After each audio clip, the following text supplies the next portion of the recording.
everyone, and welcome back to my channel, Tomcat Stitchery. I'm Whitney, and today I have a sew the look for you. It's been just a little bit since I've done one of these, and it's about time. So back in March, I did a, and I've been doing these every season, but I did a video where I picked 10 street style, or not just street style. I also pick stuff from like ready-to-wear websites and that kind of thing as well. But basically I'm picking 10 outfits that I've seen online on Pinterest, or just stuff that I have found by looking at various websites or retail spaces, that kind of thing, and pick 10 outfits, and then I pick patterns to recreate them. And they always go over really well, but then after doing that, I then like to recreate some of them. I mean, I don't ever do all 10 just because that would be a lot of work. And I would just run out of time. Then it's time for the next season. So I do like to pull out a few of those though, and just recreate them and kind of show you how that can very easily be done. So I'm doing one of those today, and here is the look that I pinned and talked about on that video. So this is a look from Anthropologie, I believe. I will leave a link to the Pinterest board where this can be found, and it can go back to its original source down below. So if you are interested, you can definitely click on that for the actual information on all this stuff that's in this picture. Okay, but what I loved most about this was the jacket. Like, the work jacket was just in the beautiful yellow. Oh, it just sung to me. But I also really loved, in fact, I found this by looking at images with relaxed jeans. So I made my Eddystone jeans back in, I guess that was March. It feels like years ago.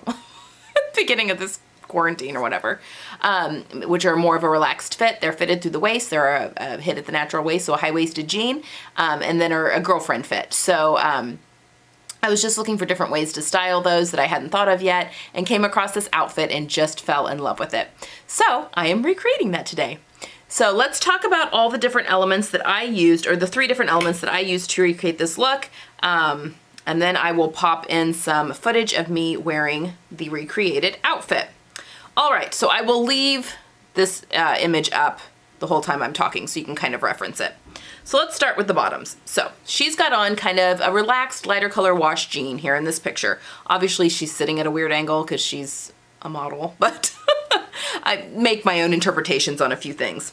So again, when I found this image, I was actually searching for different ways to style my Eddystones. So obviously I pulled out my Eddystones. Now these are definitely more of a blue, like a light blue, than the inspiration picture, but that's okay. The inspiration picture is just that, it's just inspiration.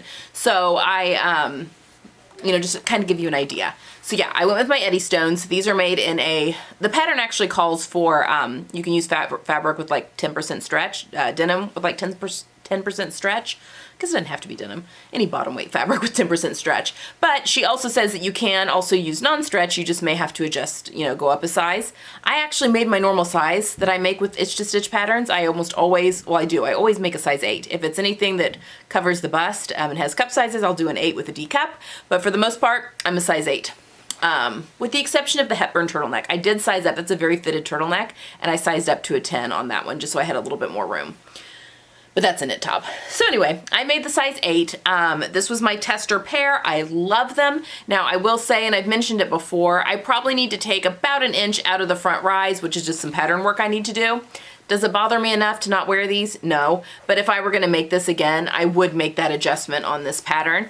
I'm short, I'm 5'2", and so I know that my, usually the back rise is fine on pants with me because I have a bubble butt, so my butt, when it goes out instead of wide, even when I'm gaining and losing weight, it just goes out further or or not out as far, depending on where I am in that spectrum at that time. It doesn't go wide. Even when I was pregnant, it didn't go wide, but it went out, and it went out. But anyway, so typically I can use up the extra length with that because just the way my butt's shaped.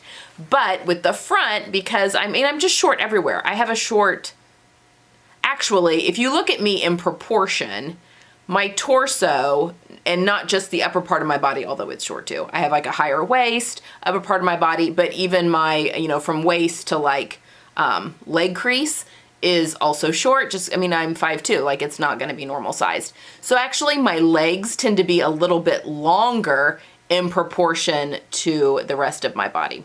So I'm 5'2", but I have a 29-inch inseam, which for most people 5'2", that's a pretty long inseam. I know it's not a long inseam. All things considered, my sister's inseam is like 34 inches long, and she's only 5'6", so she also carries all of her height in her legs. She just has much longer legs than I do. She has like the inseam for like a person that should be 6 feet tall or something, and she got yeah, anyway, I digress. It happens a lot. But yes, so it's not shocking that I should have, you know, thought about that and taken a little bit of the extra, just some length out of here. So I'll definitely do that for my next pair. But again, it does not detract me from wearing these at all. I find them very comfortable, and I think they're fun and a little different. And yeah, I really like these. And they look really good. Actually, these look really good on my rear end, I think. I got a good fit on them. So yes, wonderful jean pattern. And again, just something a little different. I really like them cuffed. I think they'll get quite a bit of wear in the warmer months. I mean, not when it's like super hot, but definitely I like them with heels. And I just ordered a couple of pairs off of J. Crew was having a big sale. Ordered a couple pairs of shoes. All right, for the shirt. Now, obviously she is wearing what appears to be 2 shirts underneath this work jacket, which I don't know why they do that. Who wears that many shirts? I mean, if it's that cold outside, you're just gonna wear like something warmer. I can see like a sweater with a shirt underneath it and then a jacket, but who wears 2 button-up shirts? I don't know.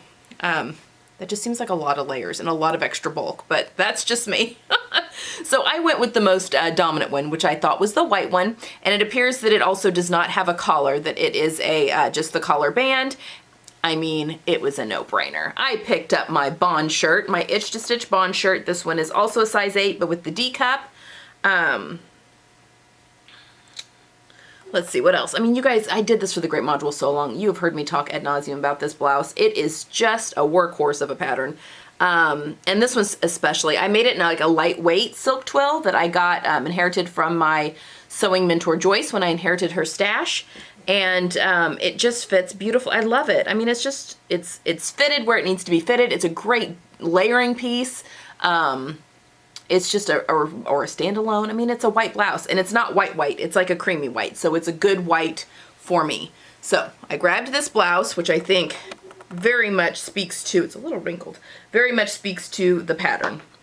And then the pièce de résistance.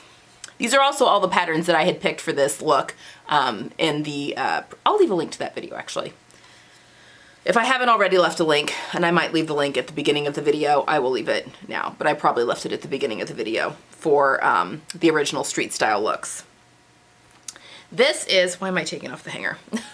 When I saw this picture, immediately I knew that the jacket would be perfect for the Closet Case Patterns Sienna Maker jacket, and I actually ended up asking for the 3 patterns of the Rome collection from Closet Case, which were the Cielo, Pietra, and Fior. Cielo top and dress, the Pietra pants and shorts, and the Fior skirt. I asked for those and the Sienna Maker jacket for Mother's Day. Now Mother's Day, I got them like in March, well before Mother's Day actually was here, but they were on sale. So I did get the pattern, and I knew that it would be perfect for recreating this. So I even recreated it in the right color. So I made mine out of a linen. This is the heavyweight linen from fabric-store.com, and I'll leave a link actually to the fabric down below because this is one of their just like basic ones, and they have a whole bunch of colors. But this is, I'm trying to remember the name of this color. Autumn Gold or Gold Harvest, something like that. I'll leave a link to the fabric down below. But I made you see this fabric is perfect for this jacket. It's just heavy enough for it. I made you see that it's kind of the shorter cropped jacket, which is what I wanted. It's got the pocket, the breast pocket, and then it's got these 2 patch pockets down here. It's got these very interesting pockets that are on the sleeves, and they're very shallow because it's a workman's jacket. It's styled after a French workman's jacket, I believe, is what Heather had said. It is unlined. Heather, who owns Closet Case Patterns. Unlined. I did put a little twill hanger loop there, and then stuck a little perfectly imperfect tag. I'm all out of my Tomcat Stitchery tags. I need to order some more. And then the back has this adorable button detail. So it's got this kind of open back, just beautiful. And I used these, they're plastic buttons, but they kind of have that tortoise tortoiseshell look to them, but instead of being like shades of brown, they're actually shades of green, like mossy greens. I also got these out of my mentor Joyce's button stash when we were, she can no longer sew, and so she gave away all of her stuff just to get that all cleared out of the house, and I got some beautiful things. So I love that I have, you know, some of her on this too. But anyway, this jacket is absolutely perfect for spring and summer and into fall, because I think that it's a great layering piece as, you know, well, when we can enter buildings again, and, you know, restaurants, that kind of thing. I guess technically you can, I don't know, we're not. But if you're in air conditioning and you need just a little something to take the chill off, airplane, that kind of stuff, we're going to Colorado in hopefully at the end of July. And last time we were there 2 years ago, we definitely needed a jacket in the evenings and in the mornings. So it'll be perfect when we're there. But yeah, even just here, even in the dead of summer, if we're anywhere where there's air conditioning, I always get chilled. So with a tank top, whatever. I just really, really love this jacket. Now it does have a drop shoulder, and that is the way that the jacket is made. This is probably a little more drop shoulder than it's supposed to be on me. I have narrow shoulders. I should have probably taken the shoulder in a little bit, but because they were dropped anyway, I just left them. So yeah, I think that's the only adjustment I would make if I were making this again. And I don't know that I'll make this version again, just because, I mean, how many of this version do you need in your closet at a time? You know, if this one were to wear out, that's a different story. But I would be interested in possibly making one of the longer versions. This is version C, so there's an A and a B that have not as much dramatic differences between those two. So I think I would maybe pick one of those to make again. But yeah, I love this. I just think it's just so, it's trendy. They're very in right now, but at the same time, that's kind of a classic piece. Like that's something that you could wear, you know, for years and years and years. And, you know, it's part of your style, you know, less of a trendy item that's going to look dated after a while, and more of a trendy item that could definitely stay in your closet for, you know, years and years and years, and just become part of your own personal style and be easily adaptable in many ways with that. So love this. And it's one of my colors. So, yeah, I'm so pleased with this. So there you have it. Hopefully I was showing you twirling pictures of me wearing the outfit as well, so that you could kind of see it, and then I'll do a side-by-side comparison of the girl and me, although I'm not going to pose like her because I'm just not that cool. But but there you have it. There is my sew the look, and just proof that it's just such a wonderful thing to be able to sew, that gift of being able to sew. And I just strongly encourage, if you have an inkling of, and clearly you do have an inkling of wanting to sew or loving to sew, otherwise you probably wouldn't be watching this channel. But it really is a superpower to be able to go on and look and find looks that you really, really enjoy, and then be able to recreate them, not only in fabrics that might be more to your liking, but also in things that actually fit you appropriately. If you're short like me, sometimes you have to do petite adjustments and that kind of thing, where you're shortening things in odd places that, you know, you might not be able to get in your typical retail stores. So it's just a wonderful hobby, a wonderful creative pursuit, and also a little bit of a superpower. So yeah, I hope you guys enjoyed that. All right, that's all I have for today. Friday, I have a video coming up on, actually tomorrow, I'm going to be posting a video. I've had a lot of questions about the petite adjustments that I make, and I did show you how to do that in some of the daily vlogs earlier in quarantine, but they get kind of lost with all the other daily vlogs from the quarantine time. So I'm actually pulling out and gonna do a dedicated video for how to do a petite adjustment on a bodice and a sleeve, actually, through the whole thing.